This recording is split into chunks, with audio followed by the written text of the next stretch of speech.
Welcome to the channel, and welcome to another video. The United States and Canada are two popular destinations for immigrants seeking better opportunities and a new life. While both countries have open immigration policies compared to many others, they have distinct systems in place for immigration. In this video, we'll look at the visa experience in both countries, exploring the different categories, processes, and requirements. In the US, there are various visa categories, including family-sponsored visas, employment-based visas, and diversity visas or green card lottery. Canada, on the other hand, primarily uses the express entry system, which is a merit-based points system. Let's dive into the different categories in each country. United States. Number 1. Family-sponsored visas. Immediate relatives, IR. These visas are for close family members of U.S. citizens, including spouses, unmarried children under 21, and parents. Family preference visas, F. These are more for distant relatives of U.S. citizens, such as adult children and siblings, as well as certain relatives of permanent residents known as green card holders. Number 2. Employment-based visas. EB-1 priority workers. For individuals with extraordinary ability, outstanding professors or researchers, or multinational executives or managers. EB-2 professionals with advanced degrees. For individuals with advanced degrees or exceptional ability in their field. EB-3 skilled workers, professionals, and other workers. For skilled workers, professionals, and unskilled workers in jobs with labor shortages. EB-4 special immigrants. For specific categories like religious workers, certain broadcasters, and Iraqi, Afghan translators. Number 3. Diversity visa, DV lottery. The DV lottery, also known as the Green Card Lottery, randomly selects individuals from countries with low rates of immigration to the U.S. Winners are eligible to apply for permanent residency. Number 4. Investor visas. EB-5 Immigrant Investor Program. Requires a substantial investment in a new commercial enterprise that creates jobs in the U.S. It can lead to a green card for the investor and their immediate family. Number 5. Special categories. U visas.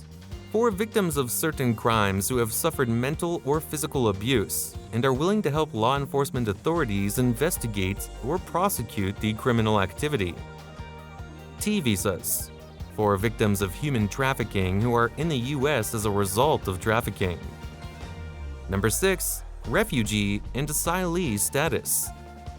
Individuals fleeing persecution or violence in their home countries can seek refugee or asylee status in the U.S. Refugees are processed overseas, while asylees apply within the U.S. Number 7. Non-immigrant visas. These visas are for temporary stays in the U.S. and include categories like tourist visas, B1, B2, student visas, F1, work visas, H1B, and more. They do not lead to permanent residency on their own, but may provide a path for some to eventually adjust their status. Number 8. Temporary Protected Status, TPS. Granted to nationals of certain countries facing ongoing armed conflict, natural disasters, or other extraordinary conditions. TPS allows eligible individuals to live and work in the U.S. temporarily. Let's see how things look on the Canadian side of things. But first, it's important to note that most of Canada's immigrant visas are merit-based, meaning as an entry requirement, immigrants are graded and given points based on age, education, language proficiency, and adaptability. Number 1. The Express Entry System. The Express Entry System is a points-based immigration system that manages applications for 3 federal economic immigration programs. Federal Skilled Worker Program, FSWP. For skilled workers with the education, work experience, and language proficiency to contribute to the Canadian economy.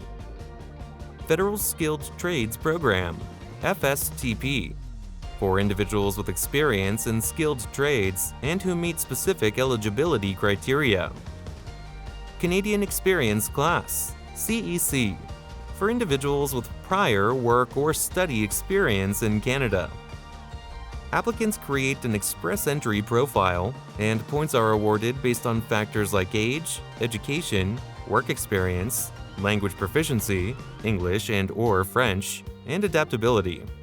Candidates with the highest scores are invited to apply for permanent residency through regular draws. Number 2. Provincial Nominee Program, PNP. Canada's provinces and territories have their own immigration programs under the PNP. They nominate individuals who wish to settle in a particular province or territory. PNPs have streams targeting various groups, including skilled workers, entrepreneurs, and international graduates. Applicants nominated by a province or territory can apply for permanent residency through the express entry system or a separate PNP stream. Number 3. Family-sponsored visas. Canadian citizens and permanent residents can sponsor close family members, including spouses, common law partners, parents, and dependent children, to become permanent residents. Canada places a strong emphasis on family reunification.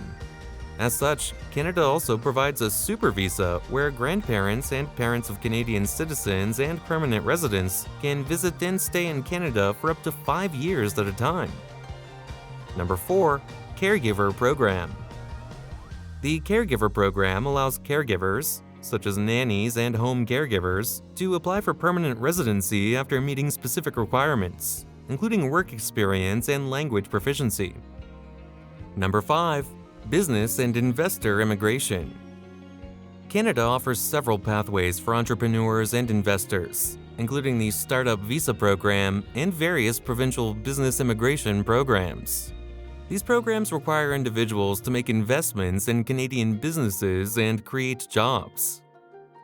Number 6. Refugees and protected persons.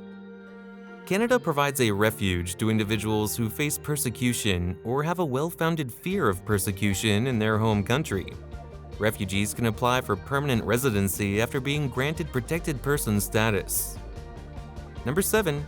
Humanitarian and compassionate grounds. Individuals who do not qualify under regular immigration categories may apply on humanitarian and compassionate grounds, taking into consideration factors such as establishment in Canada, family ties, and risk and hardship factors. Number 8. Quebec Selected Skilled Workers. Quebec has its own immigration and selection system and may select skilled workers and entrepreneurs for permanent residency based on its own criteria. Eligibility requirements, application processes, and processing times can vary among these immigrant visa types. Immigration experience. In Canada, the express entry system often has a quicker processing time, with many applicants being processed in under 6 months. In the US, the processing time for various visa categories can be lengthy, sometimes taking several years. US immigration law is also known for its complexity and the numerous eligibility criteria and documentation requirements. Navigating this complexity can lead to added delays in the application process. Both countries offer paths to citizenship for permanent residents, but the process can be more straightforward in Canada for those who meet the criteria. In Canada, to be eligible for citizenship, you need to first be a permanent resident and must have been physically present in Canada for at least 1,095 days, 3 years, during the 5 years prior to the date you signed your citizenship application. In the US, to be eligible for citizenship, you must have lived in the US for 5 years continuously and be a permanent resident prior to submitting your citizenship application. Furthermore, Canada places a significant emphasis on language proficiency, English and/or French, in its express entry system. While language proficiency is important in the US immigration process, there is no single standardized test like Canada's IELTS or CELPIP. The immigration systems of the United States and Canada differ significantly. Canada's merit-based point system, the express entry, is known for its transparency and speed, focusing on economic contributions. The United States offers various pathways for immigrants, with an emphasis on family reunification. The immigration experience in either country depends on individual circumstances and preferences, including the importance of family ties and the desire for a quick path to permanent residency or citizenship. It's also important to note that certain visa categories, particularly those that involve family sponsorship, can be subject to long waiting periods due to visa backlogs and annual quotas. This can result in extended processing times for applicants in these categories. If you enjoyed this video, please give it a thumbs up and leave your thoughts in the comments section below. Don't forget to subscribe.